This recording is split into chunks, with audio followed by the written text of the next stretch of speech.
तो पिछले लेक्चर में हमने प्रश्नावली 7.1 का इंट्रोडक्शन पढ़ लिया था और आज के लेक्चर में हम इस प्रश्नावली को सोल्व करेंगे। ठीक है, इस प्रश्नावली को सोल्व करने से पहले आपको मैं 3 बातें बता देता हूँ, है ना। उनको आप अपने दिमाग में ढाल लीजिएगा और पूरे चैप्टर के दौरान उन बातों को ढाले रखिएगा। ठीक है, तो 3 बातें कौन सी है पहले वो देख लो। पहली बात तो अपने दिमाग में ये ढाल लो कि इंटीग्रेशन के अंदर गुणा वाला कोई फॉर्मूला नहीं होता, गुणा का फॉर्मूला नहीं होता। ठीक है ना, उसका एक तरीका है लेकिन उसका कोई फॉर्मूला नहीं है। ठीक है, जैसे मान लो कि आपको कोई ऐसा फंक्शन मिल गया, ऐसा, और आपसे बोल दिया कि भैया इसका इंटीग्रेशन ज्ञात करो, तो तुम ये मत कर देना कि भैया इसको u मान लिया, इसको v मान लिया, u डॉट वी वाला तरीका यहाँ पे लगा दो। ऐसा कोई तरीका नहीं है, समझ में आ गई। तो इस चीज़ को अपने दिमाग में ढाल लीजिए, क्योंकि मैंने बहुत बच्चों को देखा है वो यही गलती करते हैं। वो इसका इंटीग्रेशन अलग से निकालेंगे, इसका अलग से निकालेंगे, फिर गुणा कर देंगे। ऐसा नहीं करना है। तो इंटीग्रेशन वाले चैप्टर में गुणा का कोई फॉर्मूला नहीं है। गुणा में अगर कोई फंक्शन मिल जाए उसका इंटीग्रेशन करने का कोई फॉर्मूला नहीं है। उसका तरीका है, वो आगे आएगा, वो आगे मैं तो बता दूंगा, लेकिन अभी इतना ध्यान रखिए गुणा का कोई फॉर्मूला नहीं है। ठीक है, ना ही भाग का कोई फॉर्मूला है ना। u बाई वी वाला फॉर्मूला यहाँ पे नहीं है, डेरिवेटिव में होता था, यहाँ पे नहीं है भैया। ठीक है, ना ही यहाँ पे कोई चैन रूल वाला सिस्टम है। चैन रूल कैसे सर जी, समझाता हूँ। और ये बहुत इंपॉर्टेंट बात है, यहाँ पे गलती करते हैं बच्चे। जैसे मैं आपसे पूछ लेता हूँ कि let's say sine sine something का डेरिवेटिव बताओ, तो तुम क्या बोलोगे? तुमको सर साइन समथिंग का डेरिवेटिव होता है कोस समथिंग गुणा में इस समथिंग का वापस से डेरिवेटिव, ऐसे बोलोगे ना। लेकिन इंटीग्रेशन में समथिंग वाला कोई चक्कर नहीं है। ठीक है ना, अगर मैंने आपको कोई फॉर्मूला लिखवाया एक्स की पावर एन वाला, इंटीग्रेशन में एक्स की पावर एन वाला कोई फॉर्मूला लिखवाया है ना, तो ये जो फॉर्मूला मैंने लिखवाया है ये सिर्फ एक्स की पावर एन का ही है। अगर एक्स की जगह कुछ और आ गया तब ये फॉर्मूला अप्लाई नहीं होगा, जैसे यहाँ पे हो जाता था। ये जो मैंने बेसिकली फॉर्मूला लिखवाया था, ये लिखवाया था साइन एक्स के लिए, लेकिन डेरिवेटिव में क्या होता था कि साइन 2x आ गया तब भी फॉर्मूला अप्लाई हो जाता था, साइन 3x आ गया तब भी फॉर्मूला अप्लाई हो जाता था, है ना। बस इसके डेरिवेटिव के साथ गुणा करनी पड़ती थी, है ना। इसी को चैन रूल बोलते हैं। ठीक है, तो डेरिवेटिव के अंदर ये समथिंग वाला चक्कर होता था, भाई साइन समथिंग का डेरिवेटिव निकाल सकते थे, कोस समथिंग का डेरिवेटिव आराम से निकाल सकते थे। इंटीग्रेशन के अंदर ऐसा कोई समथिंग वाला चक्कर नहीं है भैया। तो जो मैंने कल फॉर्मूले लिखवाए थे ना, वो फॉर्मूले सिर्फ वही, वो जो फॉर्मूले लिखवाए, जो मैंने कल फॉर्मूले लिखवाए थे ना, उन फॉर्मूलों में तुम समथिंग मत अप्लाई कर देना। ठीक है, समझ में आ गई। जैसे मैंने e की x के इंटीग्रेशन का फॉर्मूला लिखवाया था, तो वो e की x के इंटीग्रेशन का फॉर्मूला e की x के लिए ही वैलिड है। अगर x की जगह कुछ और लिख दूं, साइन x लिख दूं, कोस लिख दूं, तब वैलिड नहीं है भैया। इस चीज तो दिमाग में ढाल लीजिए। तो पूरे इंटीग्रेशन के दौरान इन 3 बातों का आपको ध्यान रखना है। गुणा का कोई फॉर्मूला नहीं होता इंटीग्रेशन में, भाग का कोई फॉर्मूला नहीं होता इंटीग्रेशन में, ना ही कोई समथिंग का चक्कर होता है इंटीग्रेशन में। तो इन तीनों बातों को अपने दिमाग में ढाल लीजिए। अब आप कह देंगे कि सर अगर मान लो कि कोई क्वेश्चन ऐसा आ गया, है ना, तो इसका इंटीग्रेशन कैसे ज्ञात करेंगे, क्योंकि आपने तो मना कर दिया गुणा वाला कोई फॉर्मूला नहीं होता इसके अंदर, है ना। तो इसका तरीका होता है, वो आपको अगले एक्सरसाइज में पता चल जाएगा। आने वाली अगली एक्सरसाइज में बता दूंगा इसका तरीका कि कैसे इसका इंटीग्रेशन ज्ञात करते हैं। इसका भी करते हैं लेकिन कोई फॉर्मूला नहीं होता इसका, ट्रिक्स होती हैं। इंटीग्रेशन में ट्रिक्स होती हैं, फॉर्मूले कम है, ट्रिक्स ज़्यादा है, ऐसे समझिए। तो इन 3 बातों को अपने दिमाग में ढाल लीजिए, और स्पेशली इस बात को, तो क्योंकि कई बच्चे इसी बात में उलझ रहते हैं, है ना। उनको क्वेश्चन अगर मैं ऐसा दे दूं, साइन एक्स की पावर स्क्वायर का इंटीग्रेशन बताओ, ऐसा कोई क्वेश्चन दे दिया, तो वो क्या सोचते हैं कि भैया इसको एक्स बोल देते हैं, ये एक्स की पावर एन वाला फॉर्मूला लग जाएगा, है ना। ऐसे मत कर देना। एक्स की पावर एन वाला जो इंटीग्रेशन में फॉर्मूला है ना, वो सिर्फ केवल एक्स के लिए ही वैलिड है। एक्स की जगह कुछ और चिपक रहा है ना, तो तब वैलिड नहीं है भैया। तो इस बात को अपने दिमाग में ढाल लीजिए, बार बार मैं ये बात नहीं बताऊंगा। तो इन तीनों बातों को ढाल लीजिए। अब क्वेश्चन स्टार्ट करते हैं, ठीक है। चलो फर्स्ट क्वेश्चन देखो आप, हमें साइन 2x का इंटीग्रेशन बताना है। हमें बेसिकली इंटीग्रेशन बताना है साइन 2x का। इसके साथ कुछ नहीं चिपका हुआ तो इसका मतलब dx लिखा होगा यहाँ पे, है ना। तो हमें साइन 2x का इंटीग्रेशन बताना है भाई। कैसे बताएंगे? तो आप कहेंगे सर यहाँ पे साइन x होता तो उसके लिए तो हमारे पास डायरेक्टली फॉर्मूला था, साइन 2x के लिए कोई फॉर्मूला नहीं है, है ना। और यहाँ पे समथिंग समथिंग का चक्कर चलता नहीं है, इंटीग्रेशन में कोई समथिंग का चक्कर नहीं चलेगा। कभी आप समझे कि साइन समथिंग का इंटीग्रेशन क्या होगा, ऐसा कोई नहीं है ना। वो जो फॉर्मूला लिखा था वो केवल साइन एक्स के लिए वैलिड है। एक्स की जगह अगर कुछ और लिखा हुआ है तो तब वैलिड नहीं है वो फॉर्मूला, समझ में आ गई। तो यहाँ पे साइन 2x का तो कोई फॉर्मूला लिखवाया नहीं सर जी, अब इसको कैसे करें? तो आप अपने आप से सवाल पूछिए कि साइन 2x किसका डेरिवेटिव होता है ना। इंटीग्रेशन ऑफ साइन 2x का यही तो मतलब है ना कि साइन 2x किसका डेरिवेटिव है। तो सोचिए साइन 2x किसका डेरिवेटिव होगा भैया, सोच के बताना जरा। आप कहेंगे साइन 2x किसका डेरिवेटिव होगा, हाँ जी, तो साइन 2x डेरिवेटिव होता है हमारे पास किसका, तो आप कहेंगे सर कोस 2x का होता होगा ना। देखते हैं कोस 2x का डेरिवेटिव क्या होता है बेटा। कोस 2x का डेरिवेटिव होता है सर जी हमारे पास -2 साइन 2x, ये होता है ना। मुझे चाहिए साइन 2x, तो मैं क्या करूं, दोनों तरफ -2 से भाग कर दूं, है ना। तो इसका मतलब ये हो गया कि साइन 2x जो वो इसका डेरिवेटिव है, यानी कि साइन 2x का इंटीग्रेशन क्या हो जाएगा, ये हो जाएगा कोस 2x अपॉन में -2। अब माइनस चाहे ऊपर लगाओ चाहे नीचे लगाओ, बात एक ही है। तो इसका आंसर ये आ गया। समझ में आ गई बात, ऐसे करना था। क्लियर। तो इस तरीके से हमने इस क्वेश्चन को सोल्व किया। आई होप सो आपको समझ में आ गया होगा। क्लियर। अच्छा जी, दूसरा क्वेश्चन देखते हैं। देखिए कोस 3x का इंटीग्रेशन हमसे पूछा है। कोस 3x का इंटीग्रेशन हमसे पूछा गया। तो कोस x होता तो उसका हमारे पास डायरेक्टली फॉर्मूला था। कोस 3x का तो कोई फॉर्मूला है नहीं हमारे पास, तो क्या करें, तो हम अपने आप से सवाल पूछेंगे कि कोस 3x जो होता है वो किसका डेरिवेटिव होता है। कोस 3x किसका डेरिवेटिव पाएगा, तो आपके आंसर साइन 3x का पता होगा, करके देखते हैं। साइन 3x का डेरिवेटिव होता है सर जी 3 कोस 3x, ये होता है। हमें चाहिए कोस 3x, तो दोनों तरफ 3 से भाग करना पड़ेगा, है ना। इसका मतलब कोस 3x जो वो इसका डेरिवेटिव है, या फिर कह कोस 3x का इंटीग्रेशन क्या हो जाएगा, ये हो जाएगा साइन 3x अपॉन में 3 प्लस सी। ये हमारे पास आंसर आ गया। समझ में आ गया। अगला क्वेश्चन देखो, ये वाला क्वेश्चन देखिए। e की पावर 2x इसका इंटीग्रेशन ज्ञात करना है, ठीक है। अच्छा मैं बात वापस से समझा देता हूँ एक बार। अगर ये डेरिवेटिव वाला सवाल होता ना, तब तो मैं इसको ऐसा बोलता कि e की पावर समथिंग का डेरिवेटिव, क्योंकि जो समथिंग वाला चक्कर वो डेरिवेटिव के लिए अप्लाई होता है, इंटीग्रेशन में नहीं अप्लाई होता है। इस बात को अपने दिमाग में ढाल लीजिए, ठीक है ना। समथिंग वाला चक्कर डेरिवेटिव के लिए ही होता है, इंटीग्रेशन के लिए नहीं होता, ठीक है। तो अब इस क्वेश्चन को करते हैं। तो e की पावर 2x है। अब e की पावर x होता तो उसका हमारे पास फॉर्मूला था। अब e की पावर x तो है नहीं, तो क्या करें, तो हम अपने आप से सवाल पूछेंगे कि e की पावर 2x जो होता है वो किसका डेरिवेटिव होता है। तो बताइए e की पावर 2x किसका डेरिवेटिव होगा। तो आपके आंसर e की पावर 2x ही होता होगा। देख लेते हैं करके। e की पावर 2x का डेरिवेटिव क्या होता है, e की पावर 2x गुणा 2, है ना। तो मुझे क्या चाहिए, मुझे तो e की पावर 2x चाहिए, तो दोनों तरफ 2 से भाग करना पड़ेगा। इसका मतलब क्या हुआ, इसका मतलब ये हुआ कि e की पावर 2x जो वो इसका डेरिवेटिव है, यानी कि e की पावर 2x का इंटीग्रेशन क्या हो जाएगा, e की पावर 2x अपॉन 2 प्लस सी तो लगाने पड़ेगा ना। तो ये हमारे पास आंसर आ गया। समझ में आ गई बात, ऐसे करना था, ठीक है। अब इन 3 क्वेश्चन को अगर आप ध्यान से देखें ना, तो यहाँ पे आपको एक ट्रिक देखने को मिलेगी, है ना। एक ट्रिक आपको देखने को यहाँ पे मिलेगी। क्या सर जी, दिखाता हूँ, जूम आउट कर लूँ। इन 3 क्वेश्चन को अगर आप ध्यान से देखें तो एक ट्रिक आपको साफ साफ दिख रही है यहाँ पे। क्या, जैसे मैंने आपसे e की पावर 2x का इंटीग्रेशन पूछा, तो इसका इंटीग्रेशन आया e की पावर 2x अपॉन 2। जैसे मैंने आपसे cos 3x का इंटीग्रेशन पूछा, तो इसका इंटीग्रेशन आया sin 3x अपॉन 3। यहाँ पे इसका इंटीग्रेशन क्या है, माइनस कोस 2x अपॉन 2। तो खास पैटर्न आपको नोटिस हो रहा है, आपको सब बिल्कुल।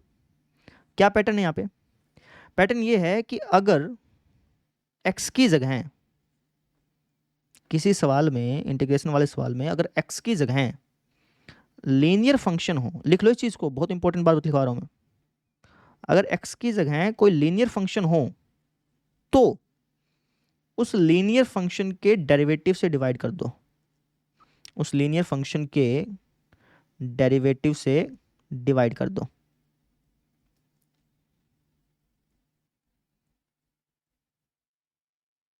अब कैसे, इसका क्या मतलब है, समझाता हूं, ध्यान से समझो। यहां पे अगर x होता तो उसके लिए हमारे पास फॉर्मूला था। x की जगह कुछ और लिखा है तो उसके लिए कोई फॉर्मूला नहीं है ना। उसके लिए आपको दिमाग लगाना पड़ेगा कि भाई ये किसका डेरिवेटिव है ना। लेकिन अगर x की जगह कोई लीनियर फंक्शन लिखा है, x की जगह कोई लीनियर फंक्शन लिखा है, तो उसके लिए मैंने तुमको एक ट्रिक बता दी। दिमाग लगाने की जरूरत नहीं है, ट्रिक लगा लो, ठीक है ना। ट्रिक बता दी, क्या ट्रिक बताई, कि अगर x की जगह कोई लीनियर फंक्शन लिखा है ना, तो उस लीनियर फंक्शन के डेरिवेटिव से भी डिवाइड कर देना। बस ये ट्रिक याद रख लो, समझे। जैसे x की जगह यहाँ पे लिखा है 2x, 2x क्या हमारा एक लीनियर फंक्शन है। लीनियर फंक्शन समझते होगे, जहाँ पे x की पावर 1 हो, है ना, 1 से ऊपर ना हो, 1 हो बस, ठीक है। तो उसको लीनियर फंक्शन बोलते हैं। जैसे 2x लीनियर फंक्शन है, 3x लीनियर फंक्शन है, इनको लीनियर फंक्शन बोलते हैं बेटा, ठीक है। तो अगर x की जगह कोई लीनियर फंक्शन लिखा है तो आपको क्या करना है, उस लीनियर फंक्शन के डेरिवेटिव से डिवाइड कर देना है, आपका आंसर बिल्कुल ठीक आएगा। जैसे यहाँ पे हमने किया, जैसे सेम चीज़ हमने यहाँ पे करी, ठीक है, जैसे सेम चीज़ हमने यहाँ पे करी, समझ में आ गई। लेकिन अगर लीनियर फंक्शन के अलावा कुछ और चीज़ लिखी है ना, तब ये ट्रिक काम नहीं करेगी। इस चीज़ को भी आप समझ लीजिए। जैसे मान लीजिए कि आपसे किसी ने कह दिया कि भाई आप इंटीग्रेशन बताओ, लेट्स से कि e की पावर 2x का, तब ये ट्रिक काम कर जाएगी क्योंकि लीनियर फंक्शन है। इंटीग्रेशन बताओ e की पावर 3x का, ये ट्रिक काम करेगी, है ना, भाग के काम करेगी ये वाली ट्रिक। लीनियर फंक्शन वाली जो ट्रिक है ना, ये काम करेगी, बिल्कुल काम करेगी, कोई दिक्कत नहीं है। e की पावर 4x का इंटीग्रेशन बताओ, बिल्कुल काम करेगी ट्रिक, कोई दिक्कत नहीं है, 4 से डिवाइड कर देंगे, कोई समस्या नहीं है। लेकिन अगर लिखा है e की power let's say sin x लिखा है, तब ये ट्रिक काम नहीं करेगी भैया, ये चीज़ आप समझ लीजिए।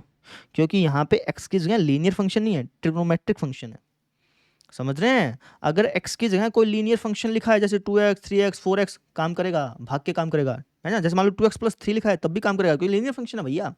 लीनियर फंक्शन लिखा है ना, x की जगह अगर कोई लीनियर फंक्शन है तो लीनियर फंक्शन वाली ट्रिक काम करेगी। लेकिन लीनियर फंक्शन के अलावा अगर कोई और फंक्शन है, जैसे ट्रिग्नोमेट्रिक फंक्शन हो गया, लोग वाला कोई फंक्शन हो गया, तब ये काम नहीं करेगा ये ट्रिक, ठीक है। तो इस चीज़ को आप अपने दिमाग में ढाल लीजिए, समझ में आ गई, क्लियर है बात मेरी। अगर x की जगह कोई लीनियर फंक्शन है तो लीनियर फंक्शन वाली ट्रिक ये काम कर जाएगी, आपको बस उसके डेरिवेटिव से भाग करना पड़ेगा, आपको आंसर मिल जाएगा, ठीक है। ये कोई चैन रूल नहीं है, कभी आप इसको चैन रूल समझ लें, है ना। क्योंकि अगर चैन रूल होता ना तो मैं यहाँ पे ऐसे लिखता कि अगर x की जगह कुछ लिखा हो समथिंग, यहाँ पे कोई समथिंग वाली चीज़ नहीं है भैया। कभी आप समझे कि x की जगह कुछ भी लिखा हो तो हम ऐसे काम कर लेंगे, नहीं, सिर्फ लीनियर फंक्शन लिखा हो ना तब ये काम करता है, समझ में आ गई क्या, ठीक है ना। चैन रूल इंटीग्रेशन में काम नहीं करता है, ना ही ये चैन रूल है, ये तो बस एक ट्रिक है, ठीक है। अगर ये चैन रूल होता ना तो यहाँ पे मैं समथिंग लिखवाता तुमको, समथिंग वाली चीज़ इंटीग्रेशन में नहीं है, समथिंग वाली चीज़ सिर्फ डेरिवेटिव में थी, समझ में आया, क्लियर है बात मेरी। अब देखो आप अगला क्वेश्चन, क्वेश्चन देखो, यहाँ पे हमें क्या बोला है कि हमें ax प्लस बी के स्क्वायर का इंटीग्रेशन ज्ञात करना है। कैसे ज्ञात करें, तो आप कहेंगे सर ax प्लस बी ये तो एक लीनियर फंक्शन है ना, और x की जगह कोई लीनियर फंक्शन लिखा हो तो ट्रिक क्या कहती थी, ट्रिक ये कहती थी कि भैया जिस तरीके से आप x की पावर n का इंटीग्रेशन ज्ञात करते हैं ना, वैसे ही इसका इंटीग्रेशन ज्ञात कर लो। बस एक चीज़ का ध्यान रखना कि इसके डेरिवेटिव से डिवाइड कर देना, यही तो चीज़ बोलती थी, यही तो ट्रिक लिखवाई थी मैंने तुमको, तो वही चीज़ हम यहाँ पे करेंगे, ठीक है।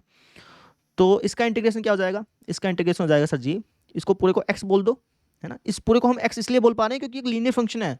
अगर लीनियर फंक्शन के अलावा कुछ और लिखा होता ना, मान लो sin x लिखा होता, cos x लिखा होता, तब नहीं बोलते इसको, इस चीज़ को दिमाग में ढाल लेना, ठीक है ना। अगर ये क्वेश्चन ऐसे होता, ऐसे होता, तब तुम ये मत कर देना कि भैया इसको x बोल दिया, ऐसे मत बोल देना भैया, इसको x तब, इसको इस पूरी चीज़ को x तुम तभी बोल सकते हो, x की पावर n वाला फॉर्मूला यहाँ पे तभी लगा सकते हो जब ये लीनियर फंक्शन हो।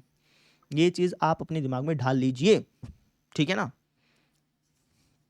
बहुत बार गलती करी है बच्चों ने यहाँ पे इस चीज़ में, ठीक है। चैन रूल इंटीग्रेशन में नहीं है, यहाँ पे ट्रिक्स हैं, ठीक है। तो इसलिए मैंने तुमको लिखवा, ये बात लिखवा भी दी और बता भी रहा हूँ कि अगर x की जगह कोई लीनियर फंक्शन हो तब ये ट्रिक काम करेगी, लीनियर का कुछ और है तब ये ट्रिक काम नहीं करेगी, उसके लिए अलग ट्रिक्स हैं, वो मैं आगे बताऊंगा, ठीक है। तो यहाँ पे लीनियर फंक्शन है तो काम करेगी, है ना। तो x की पावर n वाला फॉर्मूला यहाँ पे लगेगा।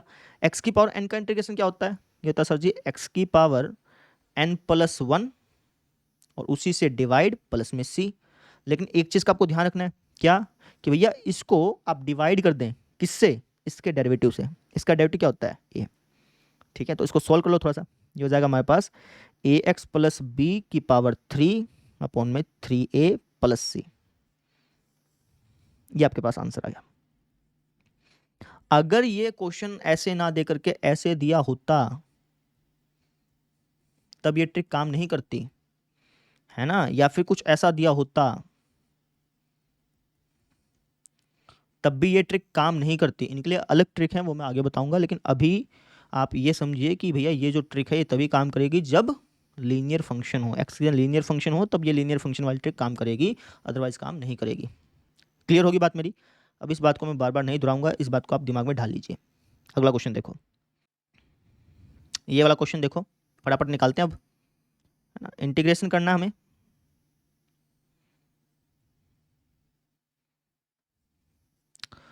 तो बीच में माइनस का निशान लगा तो इंटीग्रेशन जो स्प्लिट हो जाएगा, अलग अलग बट जाएगा। तो इसका इंटीग्रेशन कर लो और इसका अलग से इंटीग्रेशन कर लो, ठीक है ना। ये स्टेप लिख के दिखाने की जरूरत नहीं है, मैं पहली बार लिख रहा हूँ, आगे नहीं लिखूंगा, आप डायरेक्टली कर सकते हैं। जैसे साइन 2x का इंटीग्रेशन क्या होता है, अभी अभी मैंने तुमको बताया, ये होता है सर जी हमारा माइनस कोस 2x अपॉन 2, और इसका इंटीग्रेशन क्या होता है, 4 को बाहर निकाल लो, और e की पावर 3x का इंटीग्रेशन होता है e की पावर 3x अपॉन 3 प्लस में c। समझ में आ गई मेरी बात, क्लियर है, कोई दिक्कत कोई डाउट नहीं, ऐसे करना है, ठीक है।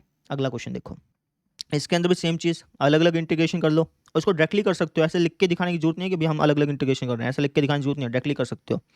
तो इसका इंटीग्रेशन क्या होगा, इसका हो जाएगा सर जी 4 e की पावर 3x अपॉन 3 प्लस में 1 का इंटीग्रेशन क्या होगा, x और प्लस c तो लगाना है ही, इसको डायरेक्टली कर दिया, कोई दिक्कत नहीं। टीचर को लिख के दिखाने की जरूरत नहीं है कि भैया इसका अलग से किया इसका अलग से किया, ऐसा कुछ करने की जरूरत नहीं है, डायरेक्टली करो, कोई समस्या नहीं। क्लियर। अगला क्वेश्चन देखो, अब इस क्वेश्चन को देखिए, यहाँ पे समस्या क्या है कि भैया यहाँ पे गुणा हो रही है ना, गुणा का सिंबल है, लेकिन मैंने क्या बताया कि इंटीग्रेशन में गुणा का कोई चक्कर होता ही नहीं है, तो इस गुणा को खत्म करना पड़ेगा पहले। कैसे करूँ खत्म, गुणा कर लो अपने आप खत्म हो जाएगा। तो गुणा करने पर एक्स स्क्वायर के 1 से गुणा करने पर एक्स स्क्वायर के इससे गुणा करने पर 1, ये कुछ ऐसा हो गया है ना, बीच में माइनस का निशान आ गया, तो इंटीग्रेशन अब सोल्व कर सकते हैं, इसका अलग से कर लो इसका अलग से कर लो। तो इसका इंटीग्रेशन क्या होता है, इसका इंटीग्रेशन होता है पावर में 1 बढ़ा दो, उसी से डिवाइड कर दो, इसका इंटीग्रेशन क्या होता है एक्स प्लस सी। ये हमारे पास आंसर आ गया बेटा, कोई दिक्कत आई नहीं ना, ऐसे करना था। अगला क्वेश्चन देखो, इसको देखिए, तो यहाँ पे बीच में प्लस का निशान है, अलग अलग इंटीग्रेशन हो जाएगा।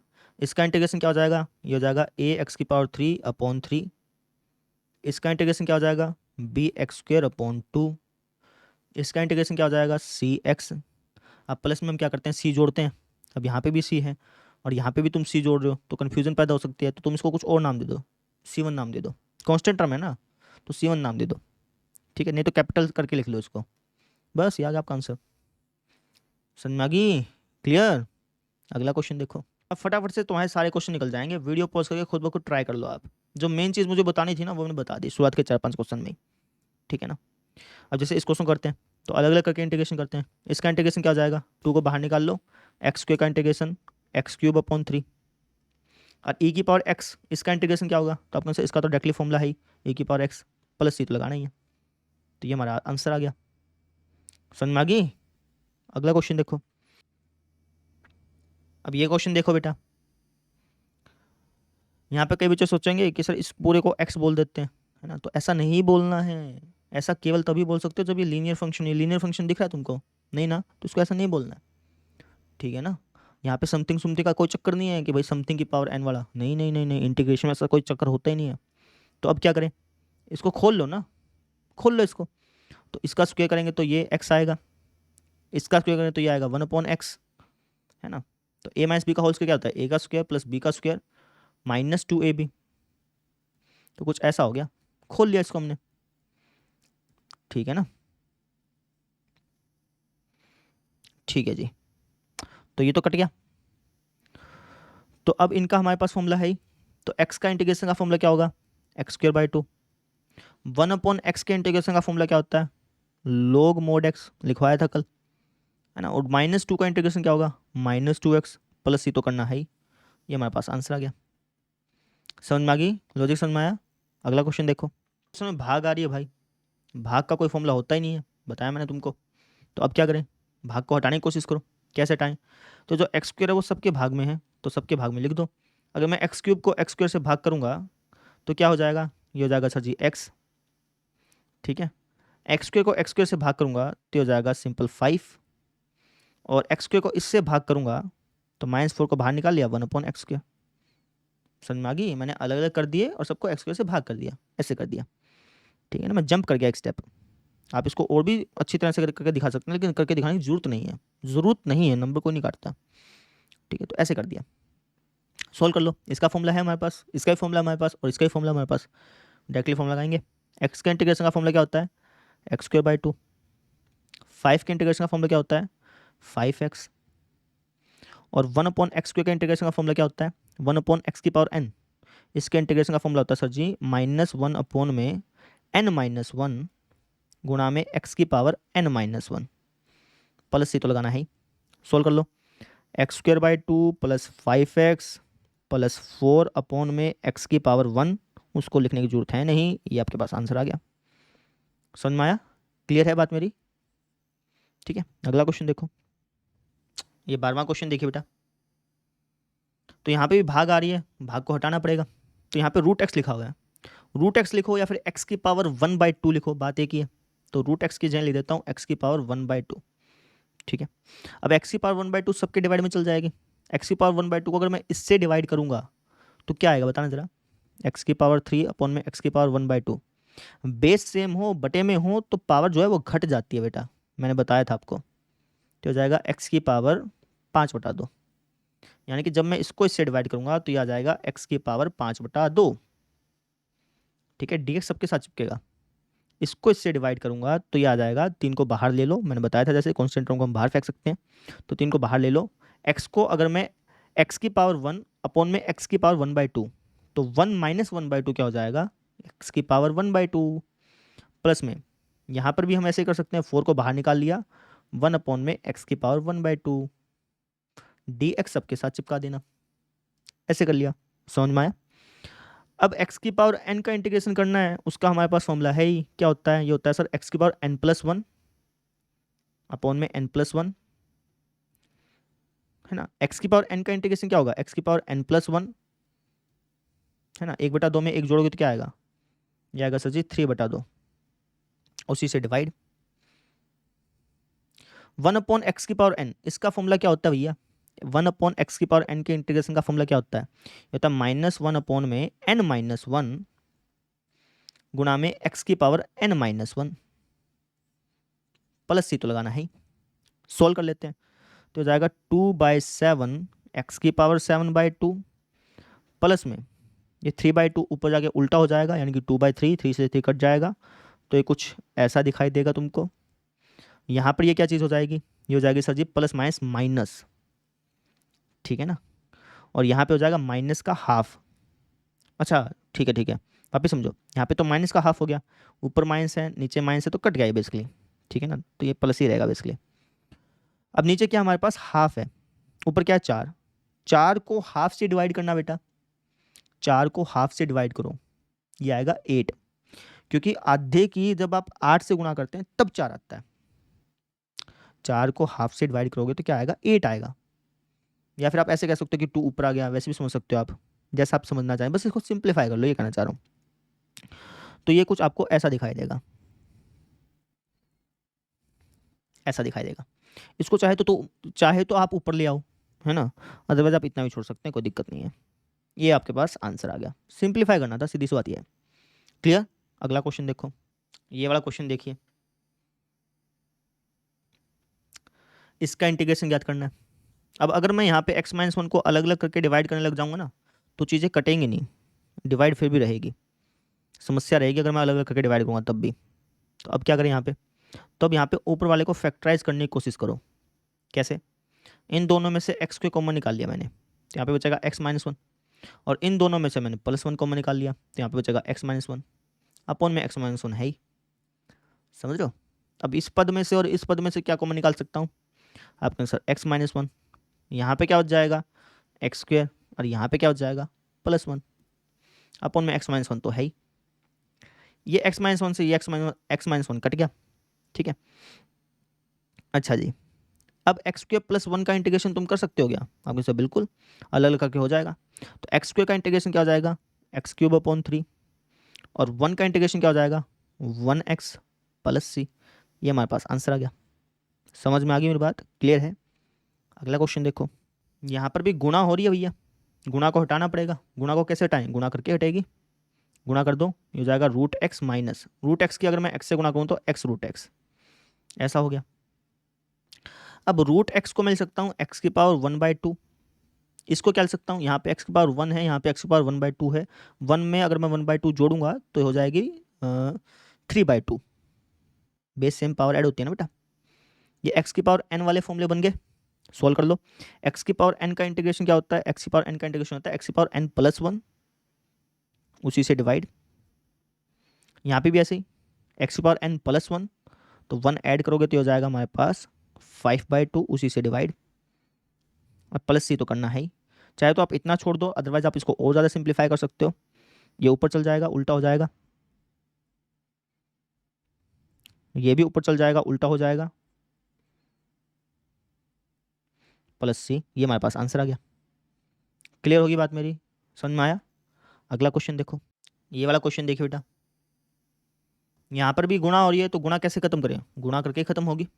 तो रूट एक्स को लिख सकते हैं एक्स की पावर 1/2, यहाँ पे लिख रहा हूँ ताकि समझने में आसानी हो। एक्स की पावर 1/2 की 3x² से मल्टीप्लाई करना, बेस सेम पावर ऐड यानी कि 5/2 है ना, 2 में 1/2 जोड़ोगे तो 5/2 ही आएगा। वैसे ही बेस सेम पावर ऐड यानी कि 2x की पावर, एक में आधा जोड़ोगे तो 1.5 यानी कि 3/2।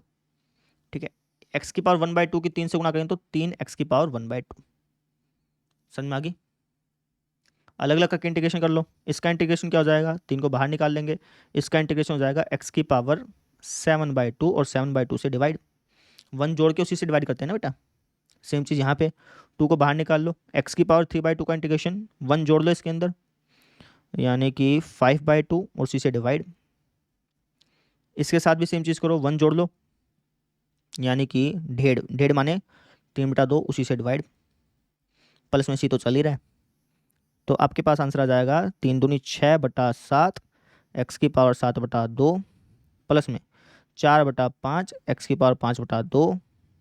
ठीक है, प्लस में 3/2 ऊपर जाके 2/3 हो जाएगा है ना, 3 से 3 कट के 2 बचेगा सिर्फ यहाँ पे। ये आपके पास आंसर आ गया। क्लियर? अगला क्वेश्चन देखो, ये वाला क्वेश्चन देखिए बेटा। तो यहाँ पे अलग अलग करके इंटीग्रेशन कर सकते हैं, कोई दिक्कत है नहीं, डायरेक्टली फॉर्मूला हमारे पास। तो इसका इंटीग्रेशन क्या हो जाएगा, 2 को बाहर निकाल लो, एक्स का इंटीग्रेशन होता है x²/2, इसको बाहर, इसका इंटीग्रेशन 3 को बाहर निकाल लो, कोस एक्स का इंटीग्रेशन क्या होता है, कोस एक्स का इंटीग्रेशन होता है साइन एक्स है ना, और ई की पावर एक्स का इंटीग्रेशन ई की पावर एक्स प्लस सी लगा दो। ये आपके पास आंसर आ गया। डायरेक्टली कर सकते हो, टीचर को स्टेप्स लिख के दिखाने की जरूरत नहीं है बेटा। अगला क्वेश्चन देखो, इस क्वेश्चन को देखिए भैया, इसके भी हमारे पास डायरेक्टली ही फॉर्मूला है बेसिकली देखा जाए तो। जैसे 2x² का इंटीग्रेशन क्या होगा, 2 को बाहर निकाल लो, x² का इंटीग्रेशन एक्स की पावर 3/3, -3 को बाहर निकाल लो, साइन एक्स का इंटीग्रेशन क्या होता है minus cos x. 5 root x का इंटीग्रेशन क्या होगा, 5 को बाहर निकाल लो, रूट एक्स मतलब एक्स की पावर 1/2 यानी कि एक्स की पावर n वाला फॉर्मूला लगेगा, यानी कि एक्स की पावर n+1 1/2 + 1 उसी से डिवाइड, अब प्लस सी तो करना है ही, तो हो जाएगा 2x³ + 3 कोस एक्स प्लस में ये क्या हो जाएगा, ये हो जाएगा 3/2 ऊपर जाके 2/3 यानी कि 5 दूनी 10/3। ठीक है ना, 3/2 ऊपर जाके 2/3, हाँ ठीक है। एक्स की पावर एक में आधा जोड़ेंगे तो 1.5 यानी कि 3/2, ऐसा हो गया। क्लियर? अगला क्वेश्चन देखो ना, ये ट्रिग्नोमेट्री वाले, इनको सॉल्व करते हैं। तो इंटीग्रेशन करना है, इसका गुणा कर लेते हैं, ये हो जाएगा sec² x प्लस में sec x टेंजेंट x। अब इनके तो डायरेक्टली फॉर्मूले हैं ही, कोई दिक्कत ही नहीं है, फिर तो इंटीग्रेशन अलग कर लेते हैं। इसका फॉर्मूला क्या होता है, sec² x का इंटीग्रेशन क्या होता है टेंजेंट x, और sec x टेंजेंट x का इंटीग्रेशन क्या होता है sec x, प्लस ही तो करना है ही। ये हमारे पास आंसर आ गया। अगर आपने कल का लेक्चर देखा ना तो आसानी से आप कर लोगे, कोई दिक्कत नहीं है। अगला क्वेश्चन देखो, ये वाला क्वेश्चन देखिए बेटा। तो यहाँ पे हम इसको क्या लिख सकते हैं, sec² x लिख सकते हैं 1/cos² x, इसको लिख सकते हैं 1/sin² x, ऊपर जाके उल्टा होगा यानी कुछ ऐसा। ठीक है, sin/cos क्या होता है, टेंजेंट² x होता है।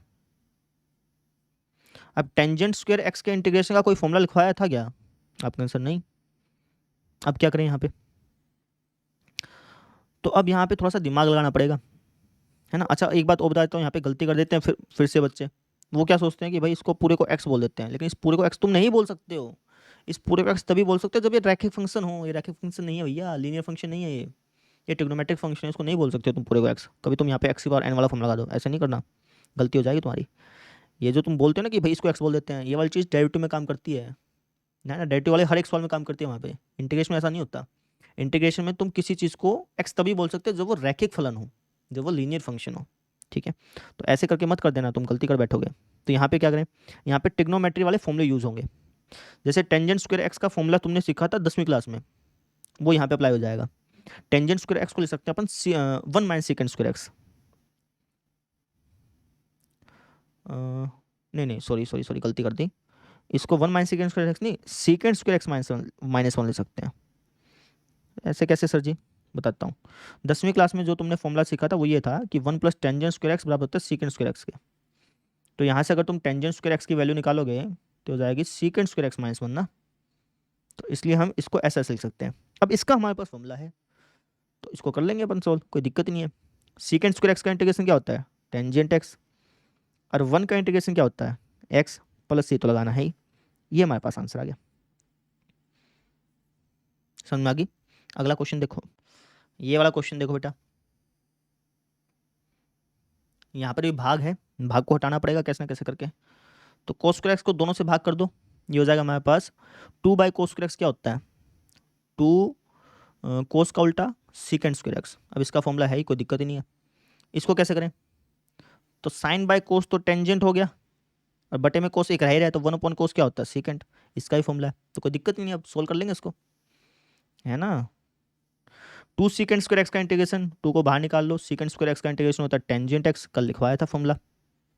3 को बाहर निकाल लो, इसके इंटीग्रेशन का फॉर्मूला होता है सीकेंड एक्स, कल लिखवाया था ये भी फॉर्मूला, प्लस सी लगाना है। ये आपके पास आंसर आ गया, क्लियर। अगला क्वेश्चन देखो, ये वाला क्वेश्चन देखो बेटा। इसका हमें इंटीग्रेशन ज्ञात करना है, कैसे ज्ञात करें, तो इसको लिख सकते हैं सर जी, यहाँ पे डायरेक्टली कर रहा हूँ, एक्स की पावर 1/2, और इसको लिख सकते हैं एक्स की पावर -1/2, ठीक है ना। या फिर आप इसको 1/x की पावर 1/2 ही लिख दो, कोई दिक्कत नहीं है, तब भी उसका भी हमारे पास डायरेक्टली फॉर्मूला है ना। इसका इंटीग्रेशन ज्ञात करना है बेटा, क्या होगा इसका इंटीग्रेशन बताना जरा फटाफट से। तो आप कहेंगे सर एक्स की पावर n वाला फॉर्मूला लगेगा, यानी कि एक्स की पावर n+1, आधे में एक जोड़ना, ढेर, उसी से डिवाइड, और 1/x की पावर n वाला इसमें फॉर्मूला लगेगा। इसका फॉर्मूला होता है -1 में, है ना, -1 में n-1 गुणा में x की पावर n-1 प्लस सी। सोल्व कर लो तो जाएगा 2/3 एक्स की पावर 3/2, है ना, माइनस में 1 में, अच्छा यहाँ पे माइनस नहीं प्लस ही आएगा, क्यों आएगा प्लस समझाता हूँ। यहाँ भी माइनस में बचेगा -1/2, यहाँ पे -1 है तो कट गया ना, तो प्लस ही रहेगा ना, ठीक है। अब यहाँ पे हमारे पास क्या बच गया, हाफ बच गया 0.5, ठीक है। या फिर कह लो 1/2 ऊपर जाके उल्टा हो जाएगा, 2 हो जाएगा बेसिकली, कुछ ऐसा हो जाएगा, समझ में आ गई। और ये हमारे पास क्या हो जाएगा, एक्स की पावर -1/2 प्लस सी। तो ये हमारे पास आंसर आ गया। ऑप्शन कौन सा आएगा भैया, इसको ऊपर ले जाओ, एक्स की पावर 1/2 हो जाएगा बेसिकली, तो हमारे पास आंसर आ जाएगा ये वाला, ऑप्शन नंबर सी। समझे, इसको ऊपर लेके जाओगे बेटा, इसको तुम ऊपर लेके जाओगे तो कुछ ऐसा नहीं दिखाई देगा, ऐसे दिखाई देगा ना, तो यही तो है। हो गया क्लियर। अगला क्वेश्चन देखो, अब ये वाला क्वेश्चन देखो, क्या है, कोई फंक्शन है उसका डेरिवेटिव करने पे ये आ रहा है, ठीक है, और मुझे वो फंक्शन चाहिए, बेसिकली ये हमसे पूछा गया। कोई फंक्शन है उसका डेरिवेटिव करने पे आ रहा है, हमें वो एक्चुअल फंक्शन चाहिए। जैसे मैं आपसे कह दूं कि भाई एक्स को एक फंक्शन है, इसका डेरिवेटिव करने पे 2x आ रहा है, ठीक है ना। तो मैंने मान लो कि तुमको ये दे दिया, मैंने कह दिया कि भाई कोई फंक्शन है जिसका डेरिवेटिव करने पे आ रहा है, मुझे एक्चुअल फंक्शन दो। तो एक्चुअल फंक्शन कैसे निकालोगे, आप कहेंगे सर अगर आपने मुझे ये दे दिया और मुझे पूछो कि एक्चुअल फंक्शन बताओ, तो हम क्या करेंगे, इसका इंटीग्रेशन कर देंगे ना, समझ रहे हो। अगर मैंने आपको ये फंक्शन दे दिया, मैंने पूछा कि यार एक्चुअल फंक्शन बताओ, तो कैसे निकालोगे, इसका इंटीग्रेशन कर दोगे, अपने आप ही निकलेगा। तो वही सेम चीज़ के साथ है भाई, अगर तुम्हें एक्चुअल फंक्शन निकालना है ना तो इसका इंटीग्रेशन कर लो। भाई बात समझ में, बात क्लियर है। ये तो हमें दे रखा है डेरिवेटिव, है ना, हम क्या करेंगे, इसका इंटीग्रेशन कर देंगे दोनों तरफ समाकलन करने पर।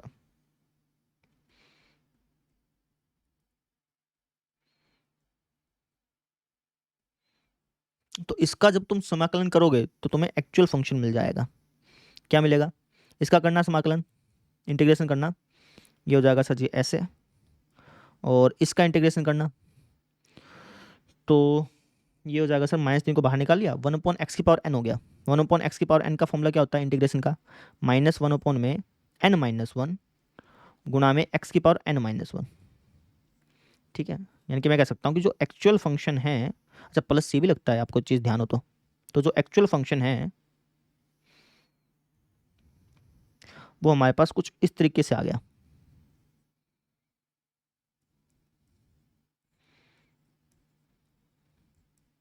ये आ गया, 3 से 3 काट दें, कुछ ऐसा ऐसा हो गया।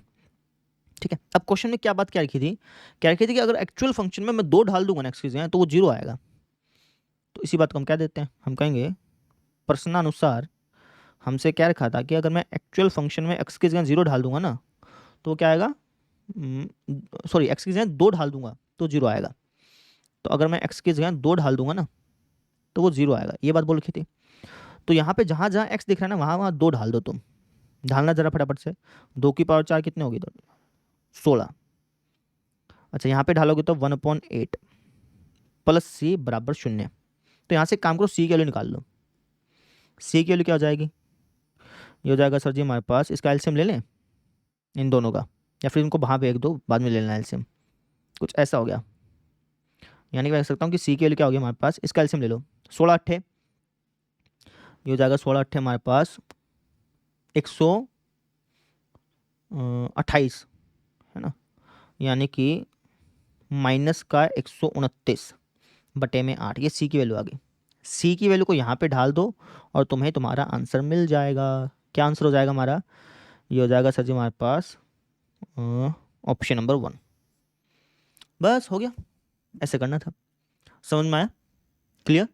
तो इस तरीके से हमने इस एक्सरसाइज को सोल्व कर लिया और यहाँ पे हमने 3 मुख्य बात देखी कि इंटीग्रेशन में गुणा का कोई फॉर्मूला नहीं है, इंटीग्रेशन में भाग का कोई फॉर्मूला नहीं है, इंटीग्रेशन में समथिंग वाला कोई चक्कर नहीं है। समझ में आ गई मेरी बात, क्लियर है, समझ में आई। वो जो मैंने बताई ना वो ट्रिक बताई थी, फॉर्मूला नहीं था, वो ट्रिक थी। वो ट्रिक तभी काम करती है जब एक्स की जगह कोई लीनियर फंक्शन हो, तब वो काम करती है, बाकी काम नहीं करती है वो। कभी तुम उसको फॉर्मूला समझ लो, फॉर्मूला नहीं, ट्रिक है। फॉर्मूला तो होता है कि जो हर चीज़ के लिए अप्लाई हो, है ना भाई, एक्स की जगह कुछ भी आ जाए, साइन एक्स आ जाए, कोस एक्स कुछ भी आ जाए, तब भी अप्लाई हो, वो फॉर्मूला होता है भैया। वो सिर्फ ट्रिक है कि भाई एक्स की जगह अगर लीनियर फंक्शन आ गया तो वो काम करेगा। ठीक है, तो ये मुख्य बातें हमने सीखी, इस एक्सरसाइज को सोल्व किया। आई होप आपको समझ में आया होगा। अब हम देखते हैं, आई होप आपको समझ में आया होगा। तो बस आज के लिए इतना ही है, कल मिलते हैं फिर। आज के लिए इतना ही, थैंक यू।